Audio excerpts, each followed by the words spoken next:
Hi! Hello! Welcome to post 360. నేను మీ మురళీ రాపల్లి. కూటమి ప్రభుత్వం చేస్తున్న కొన్ని తప్పులు ప్రజల్లో ఆగ్రహ జ్వాలల్ని రేకెత్తించే విధంగా ఉన్నాయి. గతంలో వికలాంగులకి పెన్షన్స్ టెన్షన్‌గా వెళ్ళిపోతూ ఉండేయి టైమ్ టు టైమ్. కానీ ఇప్పుడు కూటమి గవర్నమెంట్ మళ్ళీ తన స్వతహాగా ఒక సిస్టాన్ని డెవలప్ చేసుకుంటూ వెళ్తుంది. అదేంటంటే ఎంతోమంది అక్రమంగా ఈ దివ్యాంగులు, వికలాంగులకు సంబంధించిన సర్టిఫికేట్‌లు పెట్టి పెన్షన్స్ తీసుకుంటున్నారనే నెపంతోటి ఒక మెడికల్ టీమ్‌ని ఏర్పాటు చేసి ఇంటింటికి పంపిస్తామని చెప్తూ ఉన్నారు. కానీ వాస్తవానికెళ్తే మెడికల్ టీమ్ ఇంటికెళ్ళట్లేదు కానీ, ఎవరైతే దివ్యాంగులు అంటే ఫిజికల్లీ డిజేబుల్డ్‌గా ఉన్నారో, అర్ధరాత్రి వచ్చి తలుపు తట్టి లేపి, "నీ కూతురికి పెన్షన్ వస్తుంది వికలాంగుల కోటాలో. రేపొద్దున ఇమ్మీడియేట్‌గా మీరు వెళ్లి సర్టిఫికేట్ తీసుకొనొచ్చి మళ్ళీ సబ్మిట్ చేయాలి. అది పరిశీలించిన తర్వాత మీకు మళ్ళీ పెన్షన్ అనేది ఇవ్వటం జరుగుతుంది" అంటూ చెప్పడం జరిగిందంట. అంటే ఇప్పుడేంటి? వెళ్ళాలి, సర్టిఫికేట్ తీసుకొని ఇవ్వాలి. మళ్ళీ దాన్ని వీళ్ళు వెరిఫై చేయాలి. ఆ వెరిఫై చేసిన తర్వాత వీళ్ళకి మళ్ళీ కొత్త పెన్షన్ రాయాలి. దీనికి ఎంత టైం అయినా పట్టొచ్చు. ఈ టైం లోపల ఆ అమ్మాయికొచ్చే పెన్షన్ ఆగిపోతుంది. ఇలా చాలా డిస్ట్రిక్ట్‌లో, చాలా ఏరియాలో ఇలాగే నైట్‌లు వెళ్లి ఇంటిమేట్ చేయటం, రేపటికల్లా మీరు సబ్మిట్ చేయాలి. లేదంటే టైం గడువైపోతుంది. మీకు పెన్షన్స్ రావు. ఏం ఆటలాడుతున్నారా ప్రజల జీవితాలతోటి? ఈ కామెడీగా ఉందా వాళ్ళ దివ్యాంగులు, బెడ్ రిటెండ్ అయి ఉన్న వాళ్ళని చూస్తే? ఎప్పటినుంచో వాళ్ళకి పెన్షన్ 10 సంవత్సరాల నుంచి వస్తుంది కూడా కన్సిడర్ చేయకుండా, మీరు మళ్ళీ కొత్తగా అందరి సర్టిఫికేట్‌లు తీసుకురావాలంటే ఏ ఉద్దేశంతో తెమ్మంటున్నారు మీరు? అరే! నువ్వు అధికారివి అయ్యుండొచ్చు, ఇంకొకడివి అయ్యుండొచ్చు, ఇంకోడివి అయ్యుండొచ్చు. బెడ్ మీద ఆ పిల్ల అలా కనిపిస్తూ ఉంది. నువ్వు ఎలా ఆ అమ్మాయిని వెళ్లి, వాళ్ళ పేరెంట్స్‌ని వెళ్లి మీరు తీసుకొస్తేనే పెన్షన్ ఇస్తా అని చెప్తూ ఉన్నారు? 10 సంవత్సరాల నుంచి పెన్షన్ వస్తున్న వాళ్ళని కూడా ఇలాగే చేస్తూ ఉన్నారంట. ఇది, ఇది కూటమి గవర్నమెంట్‌లో దారుణాలంటే ఇవి. జరుగుతున్న దారుణాల కన్నా ఇది చాలా పెద్ద దారుణం. లేచి వాళ్ళ పనులు వాళ్ళు చేసుకోలేక, బెడ్‌లో పడి కుంటూ కళ్ళు లేని వాళ్ళు, బెడ్ అటెండ్ అయిన వాళ్ళు, లేవలేని వాళ్ళు ఎంతోమంది పెన్షన్స్ కోసం అరులు చాచి ప్రతిరోజు ఎదురు చూస్తా ఉంటారు. అటువంటి వాళ్ళకి మీరు సర్టిఫికేట్‌లు తీసుకొని దాన్ని రెన్యువల్ చేసి, దాన్ని మళ్ళీ అప్లికేషన్ పెట్టి, దానికి అప్రూవల్ వచ్చి ఎంతమంది ఉన్నారని గవర్నమెంట్‌కెళ్ళి మళ్ళీ అక్కడి నుంచి అప్రూవల్ వచ్చి వీళ్ళకి శాంక్షన్ అయ్యేలోపు ఎంత బాధపడతారో ఆలోచించండి ఒకసారి. ఇది పద్ధతి కాదండి. మీ పెన్షన్‌లు తీసేయాలంటే ఎవరికి తీసేయాలో తెలుసుకోండి. ఆల్రెడీ సగం 3,00,000 కన్నా పైగా పెన్షన్స్ తీసేశారు. మళ్ళీ ఇప్పుడొచ్చి పెన్షన్స్ తీసేస్తామని ఆ వికలాంగుల మీద పెడితే? ఇది మాత్రం చాలా తప్పు. ఖండిస్తున్నాం మేము క్లియర్‌గా. రాత్రి 9 గంటలప్పుడు సచివాలయం నుంచి సార్ గారు వచ్చినారు. అది పింఛన్‌ది మళ్ళా మీరు ఎంక్వైరీ చేసుకొని మీ సర్టిఫికేట్ తెచ్చుకోరని చెప్పి ఆదోని పొమ్మన్నారు సార్. ఆదోని పొమ్మంటే మేము 15 ఏళ్ల నుంచి పింఛన్ వస్తున్నది. మాకు సర్టిఫికేట్ ఇచ్చినారు.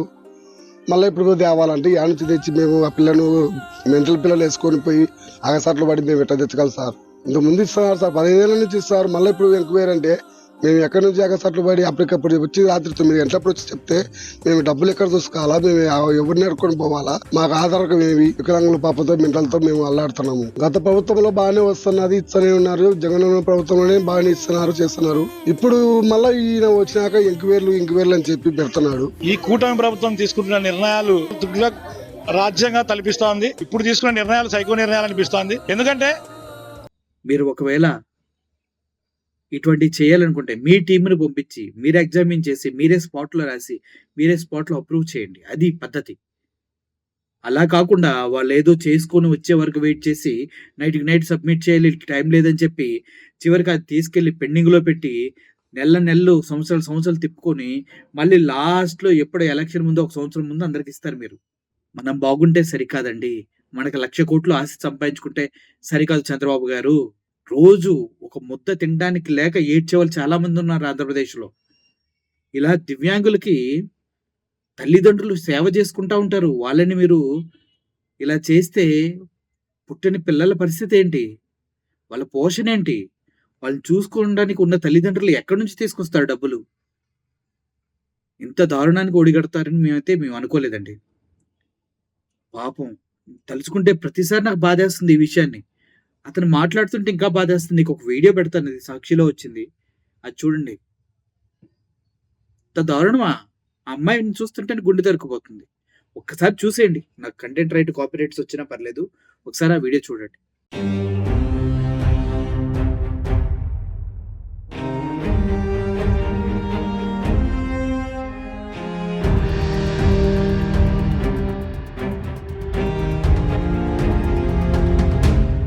చూసారు కదా! అంత దీన స్థితిలో ఉన్న అమ్మాయిని కూడా ఆ పాపని ఆ పాపకి సర్టిఫికేట్ ఇవ్వాలి. దాన్ని ఎగ్జామిన్‌కెళ్ళాలి. అప్రూవ్ అవ్వాలి. మళ్ళీ పెన్షన్ రిలీజ్ అవ్వాలి. ఇది కడుపుకి అన్నం తినేవాడు ఎవడన్నా చేస్తాడండి ఇటువంటి పనులు?